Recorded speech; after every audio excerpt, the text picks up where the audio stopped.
Hi, everybody. Yeah, Jim Wadsworth at Mastercard, where I lead what we're doing on the topic of open banking worldwide. Um, I should also say very proud to be the kind of lead sponsor of OBE, and thanks to Helen and team for putting these events together and so on, and thanks for asking me to come along today.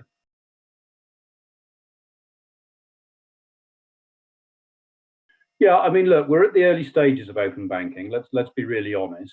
I think most people would agree that over the long term, it's going to become, in its whatever form it takes, open banking, open finance, open data in due course, will become an important part of, if you like, the whole financial services and adjacent ecosystems.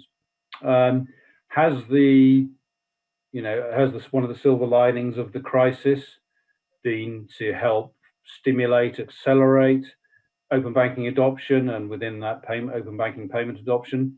Well, maybe. I think what it certainly is serving to do is we're all having to learn, if we didn't already know how to, all having to learn how to use tools like the one we're currently talking to and through.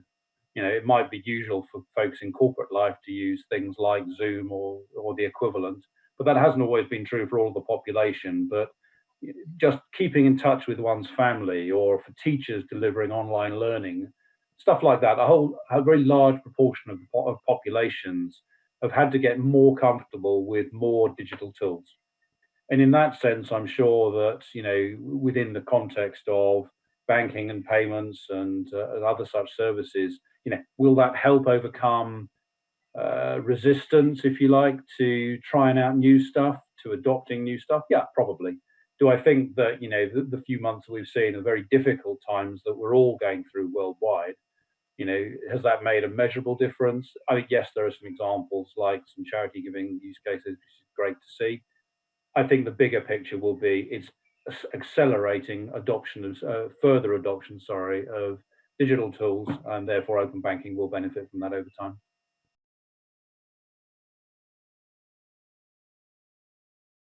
What I would say is that whether you're looking at open banking services, or for that matter, our own pay by bank app capability, the pace of conversations, if anything, has accelerated over the last period. Whatever the reverse is of people hunkering down and kind of battening down the hatches, whatever analogy you want to use, quite the opposite of that. So I think I'm seeing, see people leaning into the digital opportunity as a whole when it comes to the supply chain. In terms of activity, real as in real customer activity, um, you know, frankly, we're still early stages. As Hugh said, the UK is growing rapidly in terms of usage, both payment and non-payment use cases. Mainland Europe has some ways to go to catch up, frankly. But equally, if kind of looking at, we've touched on India and China.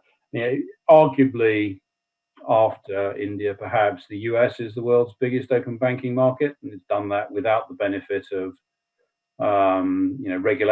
material regulatory intervention anyway. And you know, the data there is quite clear. Things like, I guess, because of interest rate changes, data on remortgaging is grown significantly. And one of the key ways that lenders uh, conduct their underwriting processes in the States, complementing, sure, that which they get from the credit reference agency community, is using open banking data. And we're seeing significant growth of that, catalyzed by interest rate changes for sure. And from what we can see, same sort of stuff is happening certainly in the UK. That's obviously not payments transaction, but it is using the open banking rails, the AISP usage.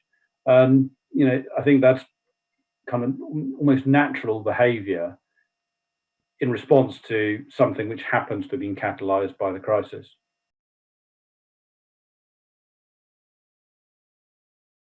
I think probably most of the large players are doing all of the above.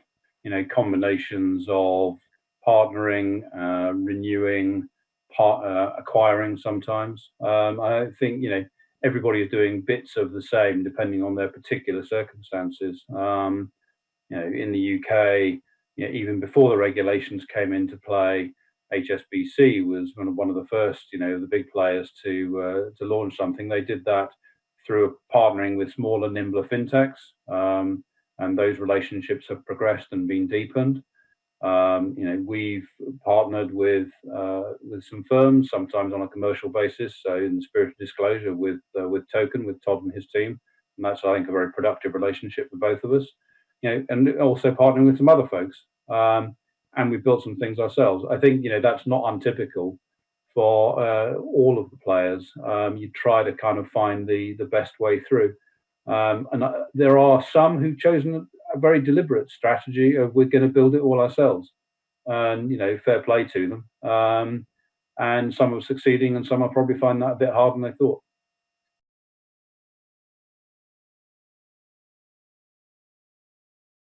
Catalyzed by open banking, I think we won't call it open banking, but that phenomenon will be the norm in which we all, be that as consumers or businesses, interact with our money. And going back to Nick's point about kind of the branch, yeah, they will be open 24/7, but it won't be bricks and mortar. Clearly, I think this absolutely is a transformation of how we will interact with our money.